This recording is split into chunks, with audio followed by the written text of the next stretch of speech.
ये वीडियो हम बना रहे हैं सूचना सेठ के बारे में, जो कि एक एआई कंपनी की सीईओ हैं, उसकी फाउंडर रही हैं और इससे ज़्यादा लेकिन वो फेमस हुई हैं अपने घिनौनी हरकत के कारण। इस घिनौनी हरकत के कारण 9 जनवरी 2024 को उनको पुलिस ने पकड़ लिया और उनसे पूछताछ की जा रही है। सुचित्रा, जिनको कि 9 जनवरी 2024 को गिरफ्तार किया गया है बेंगलुरु चित्रदुर्गा से, जब अपने बेटे की डेड बॉडी को अपने बैग में रख करके वो भागने की कोशिश कर रही थी। और ये डेड बॉडी जो है वो उन्हीं के कारण डेड बनी है। थोड़े समय पहले तक वो ये छोटा सा बच्चा खेलता कूदता हंसता गाता था। आइए जानते हैं इस बारे में थोड़ा डिटेल्स में। कैसे छोटे से बच्चे की लाश को गोवा से बेंगलुरु लेकर के जा रही थी लेकिन वो पकड़ी गई, क्यों, कैसे, इसके लिए इस वीडियो को देखिए आप ज़रूर। ये 4 साल का मासूम बच्चा, जिसे शायद अंदाज़ा भी नहीं होगा कि उसकी अपनी माँ उसके साथ ऐसा कर सकती है। 39 ईयर्स की सूचना और उनके पति का कुछ समय से लड़ाई झगड़ा चल रहा था। उनकी मैरिटल लाइफ अच्छी नहीं चल रही थी, जिसके लिए उन्होंने डाइवोर्स का केस डाला था। दोनों की अपनी अपनी कोर्ट पेशियाँ होती थी, दोनों का अभी कोई फाइनल डिसीज़न नहीं आया था। और क्योंकि वो माँ है और बच्चा छोटा था, इसलिए उनकी कस्टडी अभी अपनी माँ को मिल गई थी। तो इसलिए वो जो बच्चा है 4 साल का छोटा, वो अपनी माँ के साथ रहता था, यानी सूचना सेठ के साथ रहता था। लेकिन पिता को भी कोर्ट ने ये ऑर्डर दे दिया था, ये मान लिया था कि तुम भी जा कर के संडे को अपने बच्चे से मिल सकते हो, इसलिए संडे को वो मिल लेता था। लेकिन ये बात माँ को पसंद नहीं आती थी। वो नहीं चाहती थी कि उसका पति उनके बेटे से मिले, और लेकिन कोर्ट ने उसको परमिशन दे रखी थी, इसलिए संडे को वो अपने बेटे से मिल सकता था। तो इसी साल 6 जनवरी को वो गोवा चली गई और एक होटल में रूम लेकर के वहाँ पर रहने लगी 1-2 दिन के लिए। और फिर उसके बाद उसने अपने बेटे को वहीं पर गला दबाकर रूम में मार दिया।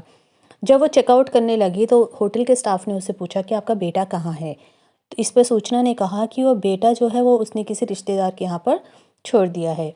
होटल के स्टाफ को शक तो हुआ, लेकिन उन्होंने जाने दिया और उसके बाद उसने वो टैक्सी कर ली वहाँ से बेंगलुरु जाने के लिए, गोवा से। फिर जब होटल का स्टाफ उसके रूम में गया बाद में क्लीनिंग के लिए या किसी और काम के लिए, तो देखा वहाँ खून के धब्बे पड़े हुए थे। और इसके बाद उनको शक हुआ और उन्होंने पुलिस को कॉल कर दिया। पुलिस ने फिर पता लगा करके उसको फ़ोन किया, जो सूचना थी जो निकल चुकी थी, सूचना को फ़ोन किया और पूछा कि कहाँ पर हो, आपका बच्चा कहाँ है। तो उसने बताया कि वो रिश्तेदार के पास में है। पुलिस ने उससे एड्रेस मांगा रिश्तेदार का, तो उसने कोई एड्रेस तो दे दिया, लेकिन वहाँ पर उनको कुछ मिला नहीं है। इससे उनको शक हुआ। इसके बाद उन्होंने फ़ोन किया ड्राइवर को कि इस जो भी आपके साथ पैसेंजर है सूचना नाम से, इसको इसकी जगह पर ना ले जा करके, इसको पुलिस स्टेशन है आगे, वहाँ पर जा कर के इसको ले जाया जाए। ड्राइवर ने वैसा ही किया। ड्राइवर ने उसको वहाँ पुलिस स्टेशन पे छोड़ दिया, जहाँ पर उसकी तलाशी हुई, उसके सामान की तलाशी हुई। और हैरानी की बात यह है कि उसके बैग में से डेड बॉडी निकली, खुद उसके बेटे की ही।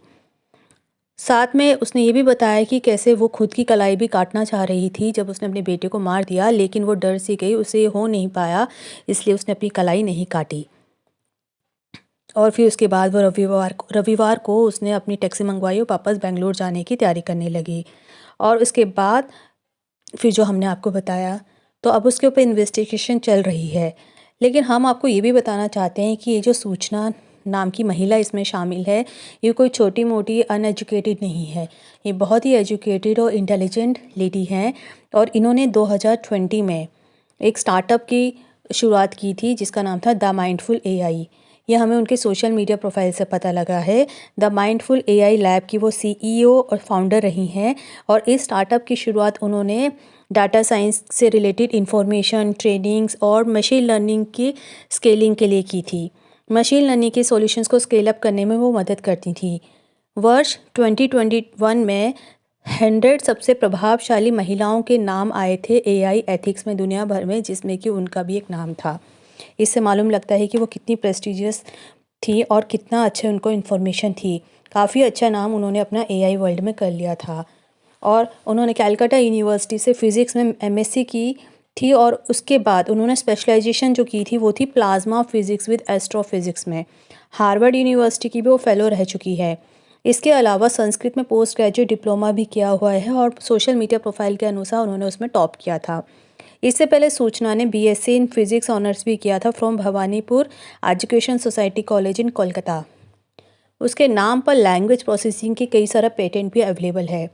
अगर सोशल मीडिया प्रोफाइल को खंगाला जाए तो काफ़ी सारी इन्फॉर्मेशन उनके बारे में मिलती हैं, जिससे पता लगता है कि वो काफ़ी ज़्यादा ब्रिलियंट एंड सक्सेसफुल थी।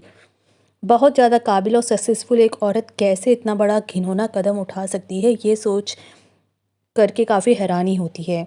उम्मीद करते हैं पुलिस इसकी तह तक जाएगी और पता लगाने में मदद करेगी कि ऐसा क्या कारण था, कि उसकी क्या साइकोलॉजी रही थी कि उसने खुद के बेटे को ही मार दिया।